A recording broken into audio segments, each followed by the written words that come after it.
Today I'll be talking about one of the very first pieces of Dragon Age spin-off media. With Dragon Age Absolution approaching, I've been wanting to try my hand at looking at more of that ancillary content, also to remind people just how bad a lot of it is.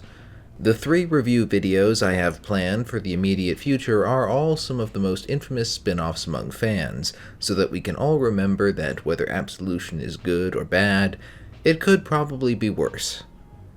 With that in mind, let's talk about Dragon Age, no subtitle, the comic by IDW. The Dragon Age comic was published in 2010 in 6 issues, just months after the release of Dragon Age Origins, and written by none other than Orson Scott Card and his friend Aaron Johnston.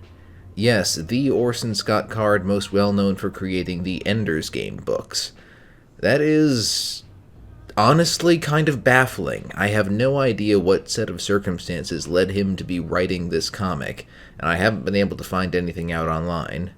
He actually has written some award-winning fantasy novels, so this isn't entirely out of left field for him, but man is it weird that Orson Scott Card wrote a Dragon Age comic.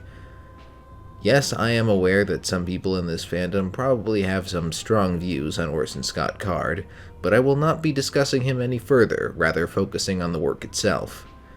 There will be spoilers for the whole thing here. I'm assuming very few people are looking to read this old comic, and most Dragon Age fans probably haven't and likely never will read it, so I need to describe what happens in it. Alright, small note on the cover of the first issue.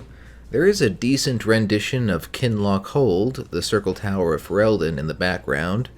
What's weird about this cover is that I don't think any of these characters are actually in the comic, or if they are, they're so minor I don't remember them. One of them appears to be a palette-swapped Morrigan for some reason. We have a page of text first. In a time lost to history, a war ravaged the land. Mages, incredibly powerful wielders of magic, ruled the world through mastery of dark arts and forbidden spells. Their lust for power almost destroyed all existence, and unleashed an unholy pestilence, the Darkspawn, to plague mankind, dwarves, elves, and all the inhabitants of the realm. Now, magic is carefully controlled, taught behind the sacred walls of the Circle of Magi, and monitored by the ever-vigilant Templars. It is in this arena that a new generation of mages in training will arise. Okay, so far this is not a bad summary of the lore to introduce new readers to the surface-level premise of the Dragon Age setting and explain the rationale for the Circles of Magi. Rest assured that oddities are to come. I'll say to start here that I'm not a huge fan of how the characters are drawn.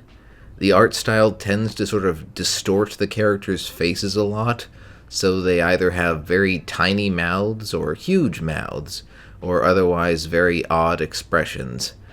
I guess it could be charming if this was a more whimsical story, but it really isn't. It's only like this for the first issue or so, though, so I presume the artist changed. Anyway, we're introduced to 2 characters, a young mage named Vanessa and a young Templar named Sadat in the Ferelden Circle of Magi. Vanessa has a gift for fire magic, and Sadat is pushed into the lake during a training spar. This leads to him encountering Vanessa in what I guess is a cave in the foundations of the tower or something. They hit it off and are clearly attracted to each other. Sometime later, Sadat is present when a mage is brought into the tower. He turns out to be a blood mage and cuts his wrists to break free, though Gregor ends his attempt by throwing a dagger into the back of his head. Sadat froze up in this encounter and is disturbed, such that he seeks comfort in the arms of Vanessa, though he feels he's done wrong afterwards and runs away. Some 8 months later, Sadat has been avoiding Vanessa, who is clearly pregnant now. The Templars interrogate Vanessa to find out who the father is, and Knight Commander Gregor strikes her when she refuses to say. Yeah, this is running into lore contradictions with Dragon Age canon. For starters, Gregor is acting very out of character, and doesn't really look like himself. from his mild-mannered portrayal in Origins, though I guess he could have mellowed with age. We don't actually have a date for when any of this is taking place.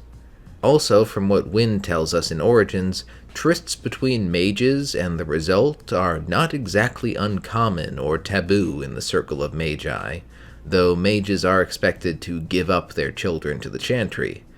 Gregor has no reason to be this worked up about one mage falling pregnant. Later, he suggests that there's something special about a child with two mage parents, which, as I mentioned, is fairly common, and that the parents would normally be put to death. In no way does that line up with the established lore even in Dragon Age Origins. So they use a magic spell that's supposed to react when the father of the child is near. Sadat is charged with bringing one of Vanessa's friends, a mage named Abernath, and the spell reacts when they both step near. Everyone who doesn't know better, except Sadat, stupidly, who should know better, assumes this means that Abernath is the father. Abernath offers to lie to Gregor. They could say he was the father and get off with a flogging. Otherwise, Vanessa and Sadat would likely face execution. However, the Chantry would be taking the child, which Vanessa is not a fan of. Abernath also tries to pull this icky thing where he says he loves her, and it kind of seems like he's trying to pressure her into a relationship out of gratitude for what he's doing for her. It's gross, but also not actually that important to the story. The point is that Vanessa flees the tower to avoid having to give up her child to the Chantry. The Templars pursue, with Gregor giving Sadat her phylactery and telling him that he must kill her at once when he finds her, or he is no Templar. Somewhere in the woods, Vanessa gives birth. I'll be charitable and assume some time has passed before she's able to get up and run around, flagging down a wagon. She tells the driver her child's name is Gleam, and sends them off without her, basically knowing the Templars can track her, but not her child. What happens next is odd.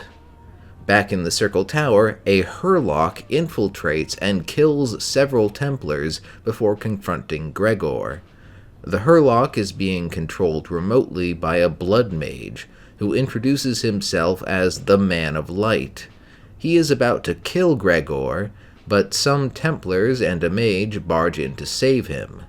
These nameless characters seem to be the closest thing to what's on the cover.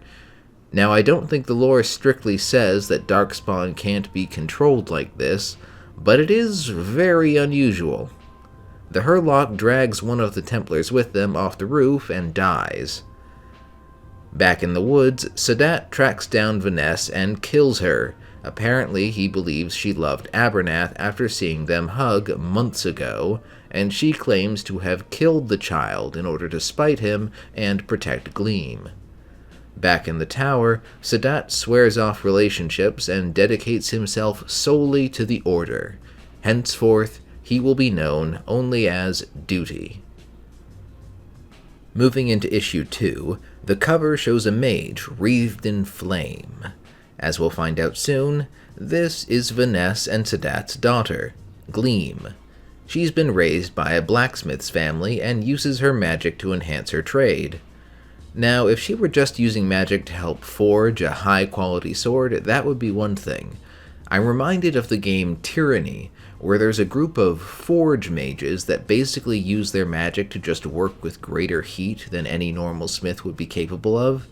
However, Gleam creates a blade that is actually magically sharp, able to cut through iron and steel effortlessly, which is not how enchantments work in Dragon Age. Conventional enchantment is achieved by folding lyrium, which only dwarves or the tranquil can do safely. Mages are so sensitive to raw lyrium, this is impossible for them to do. So this is another lore flub. Gleam's adopted family protects her from the Templars, though she has to put up with their singular jackass of a cousin, Datlin.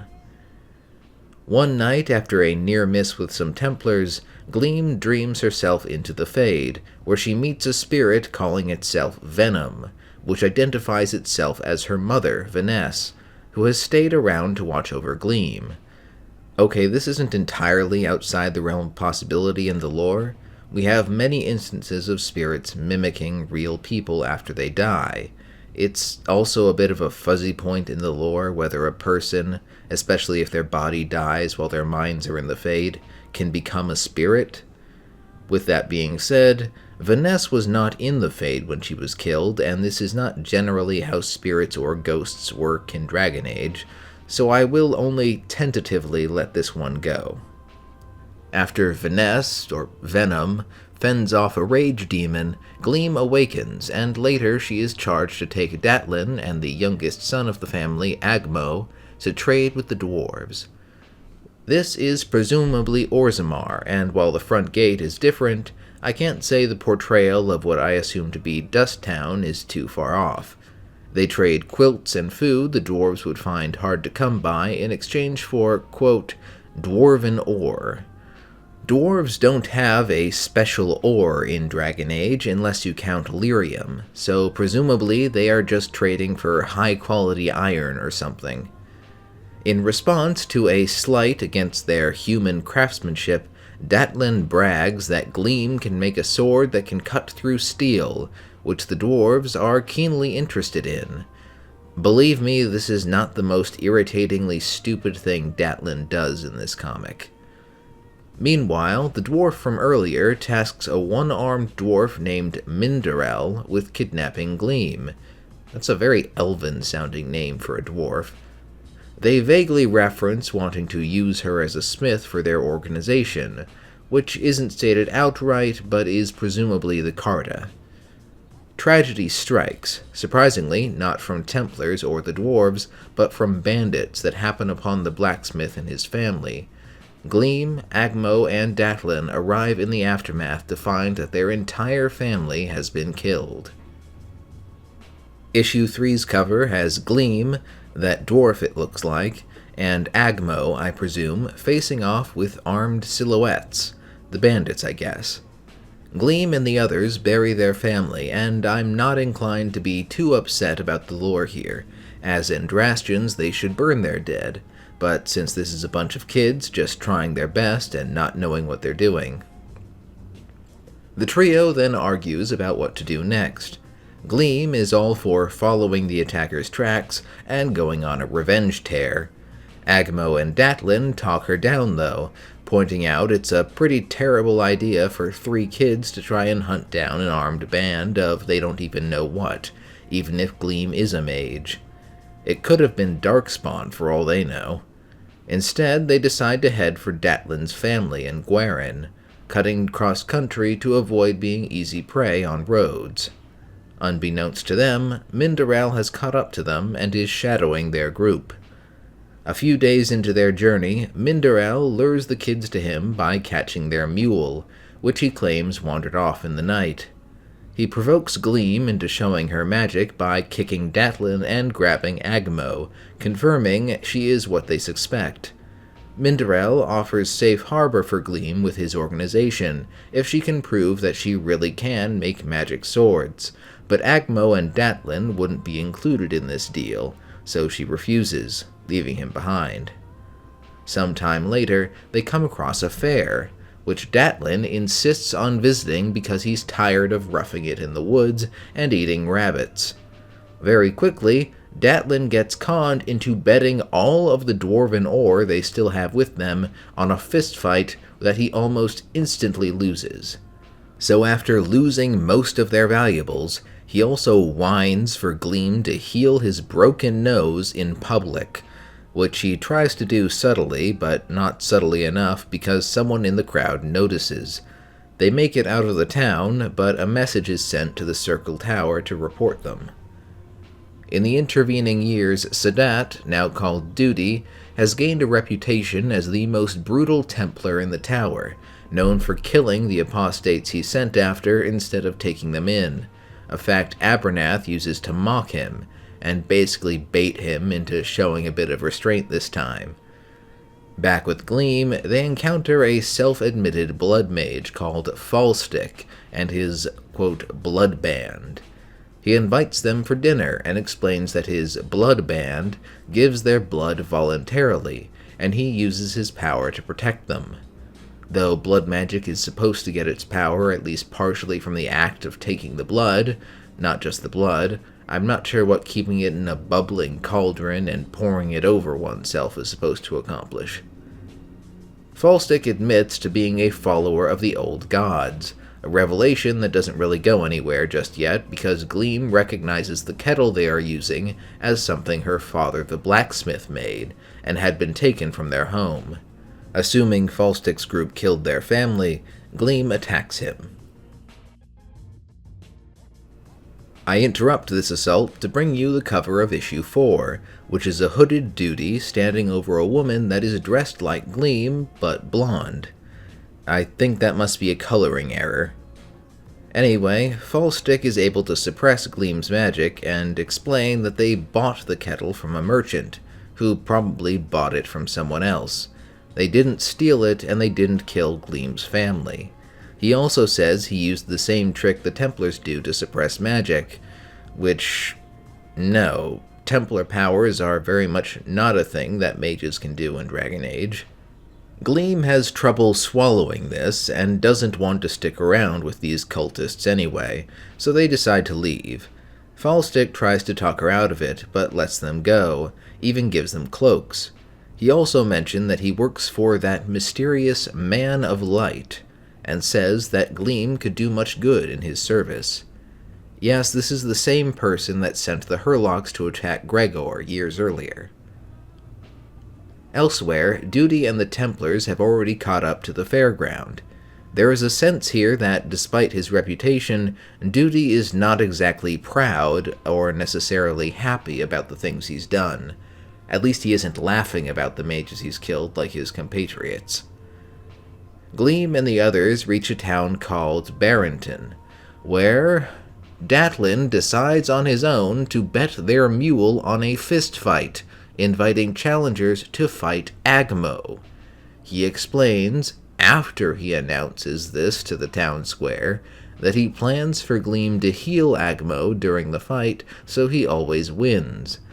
What the actual hell? This is an incredibly stupid idea, somehow even more harebrained than the last time. Agmo is a child. So naturally, a thug comes out to take Datlin up on his offer, with a knife. This ends with Agmo getting stabbed in the gut. Gleam desperately heals him in front of everyone, and they get tied up by the townsfolk to wait for the Templars. Datlin has the nerve to be surprised that the Templars are coming. When Gleam comes to, having been knocked out by the mob earlier, she burns their bonds and they escape into the woods. Unfortunately, the massive pillar of fire she produces is seen by Duty's group of Templars. Gleam's group is aided by Minderel, the dwarf that had been following them all along. He makes Agmo lose his clothes because I don't think the writers understand how phylacteries or blood magic tracking works. Minderel implies that since Agmo bled all over the square, the Templars will be able to use that blood to track the blood on his clothes.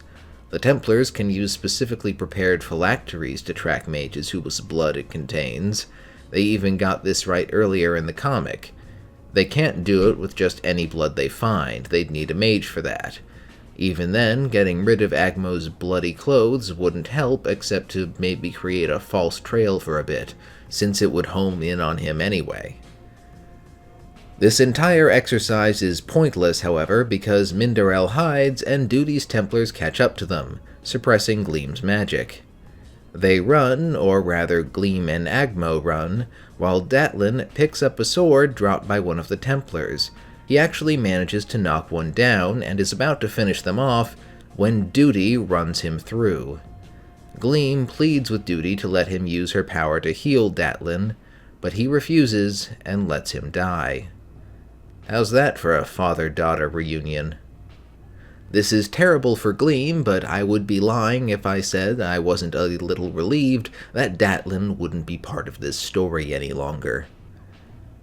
Issue 5's cover has Gleam standing before an image of her mother, suggesting that the revelation of her parentage is coming soon. Gleam accuses Duty of killing Datlin, but Duty responds that he was defending his men. He even offers to ensure Datlin receives a proper burial. Again, Andrastians are burned, not buried, but this sort of inaccuracy is what I'm coming to expect. Gleam refuses, not wanting Duty to touch him.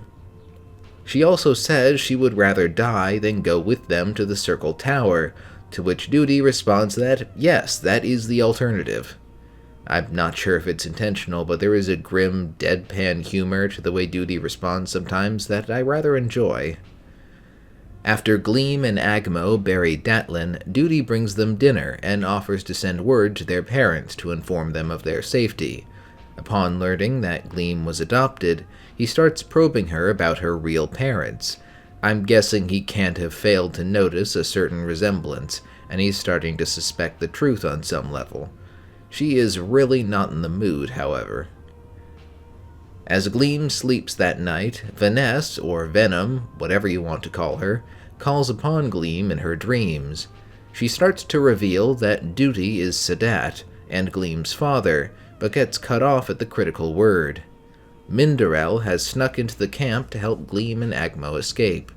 While Duty leads the Templars after them, Mindarel leads them into a cave and through an entrance to the Deep Roads. The Templars catch up and almost get them, but Gleam finally figures out how to use something other than fire and zaps the one that grabs her. They manage to close the Deep Roads entrance behind them, cutting off the Templars. Mindarel and Gleam talk. He's pitching his same offer of safe harbor as before, but he includes Agmo this time. Agmo even thinks they should take the deal for now before they are set upon by a giant spider. Gleam is able to kill it, but Mindarel is bitten in the process. Mindarel is somehow able to give her advice about using healing magic, maybe he's known healers before, to remove the venom and heal his injuries. She sets his leg before healing it, but she pours so much energy into it, she accidentally grew back Mindarel's missing arm as well. Sort of. It's a tiny baby arm, but he's thrilled to have 2 hands again. By the way, the Deep Roads imagery isn't perfectly on brand for Dragon Age dwarves, but it still looks pretty good. Anyway, they encounter a mist that makes Gleam and Agmo feel sick, which is apparently lyrium dust. Mindarel manages to correctly explain that dwarves are more or less impervious to the negative effects of raw lyrium, which is related to why they cannot use magic. This is their cue to get back to the surface at a new entrance, though. Unfortunately, by sheer rotten luck, this entrance delivers them right to the bandits that killed Gleam and Agmo's family. Issue 6's cover has Gleam awkwardly fighting and breaking the sword of an armored warrior. Gleam attempts to threaten the bandits with magic, but the bandits have their own apostate mage who zaps her with something. Mindarel takes the mage hostage, but the bandit leader says, as she's a blood mage, cutting her throat would only make her stronger. I don't think that's really how it works. Being able to draw power from your spilled blood wouldn't protect her from the wound itself. Anyway, the bandits knock him down, and the leader cuts Mindarel's blade with her own, the same blade that Gleam forged earlier in the story. This tips off Gleam as to who these bandits are, and she flies into a rage after the leader freely admits to killing the smith she took it from. Gleam tells Agmo to run while she takes them on.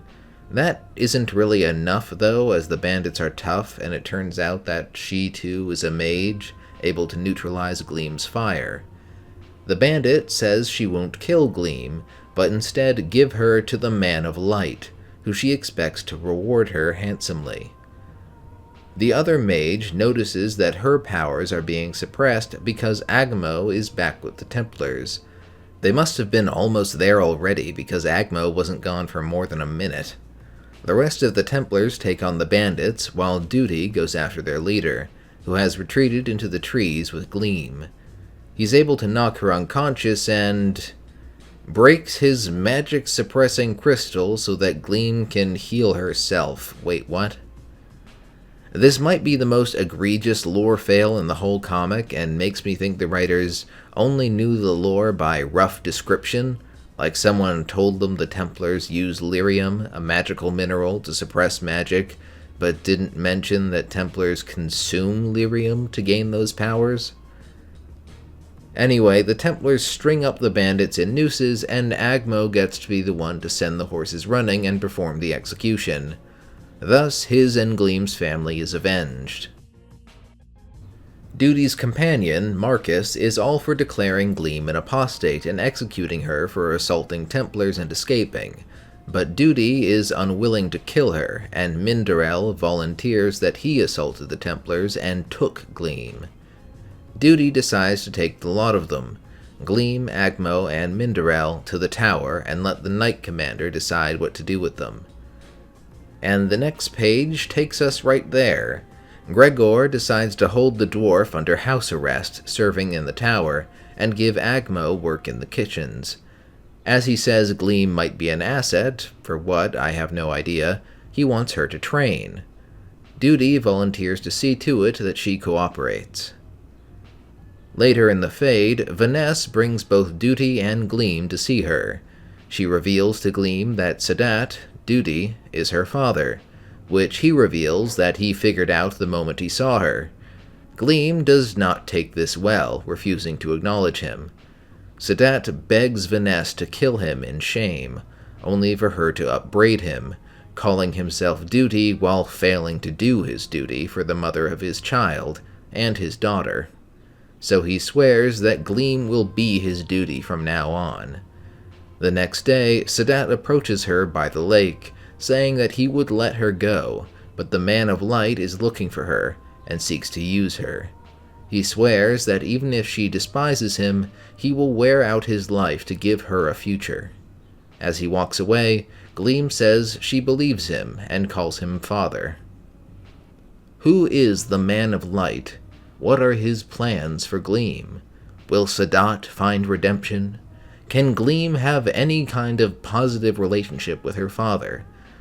We don't, and likely will never get answers to these questions because, even though the comic was clearly aiming to get picked up for more issues, that didn't happen. This is it.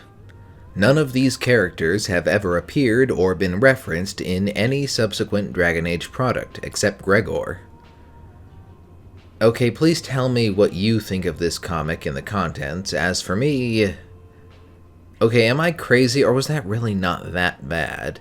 Yes, the lore flubs are pretty egregious at points, but most of them could be fixed without actually having to alter the story substantially. As for that story, well, I guess I find myself tantalized by the story we could have gotten. There are things I like. Gleam is a decent protagonist, and most of the supporting cast is good. Most of them. The plot is pretty good, except where it is advanced by Datlin being an insufferable idiot. Even the art, despite my early misgivings, did seem to improve over the course of the issues. There are definitely some highly questionable elements in this story. Gregor is out of character, smacking around a pregnant woman. The entire Templar overreaction to a mage pregnancy, and Datlin being a walking plot device by virtue of being incredibly stupid. The lore mistakes do weigh against it. However, the story it's starting to tell is intriguing to me. This whole old god cult conspiracy with the Man of Light and Sadat's move towards the path of redemption opens the door to interesting possibilities. That last one especially. I'm not saying Sadat is redeemed, he isn't. I'm not saying he even can be redeemed. I'm not really sure if anyone can come back from murdering the mother of their child in a jealous rage. However, I like the story of someone recognizing the wrong they've done and trying to do something good. Whether or not they can be forgiven isn't really the point. It might be a question the story could seek to build an answer to, though. For those reasons, I'm a little disappointed there was never any follow-up to this. But I also have to admit that for all those story possibilities, they weren't the story we got. You probably don't need to pick up this comic if you sat through this whole thing, but I wouldn't recommend it anyway. For non-hardcore fans, it's an unfinished story that isn't good enough to stand on its own in its unfinished state. For hardcore Dragon Age fans, the lore mistakes are going to get in the way of any enjoyment you might get out of this, so unless you're just on a completionist drive to experience all Dragon Age content, I would not pick up this comic. Well, that's all I have for today. I'll be covering more Dragon Age spin-off content in the near future. Until then, I hope you all have a nice day.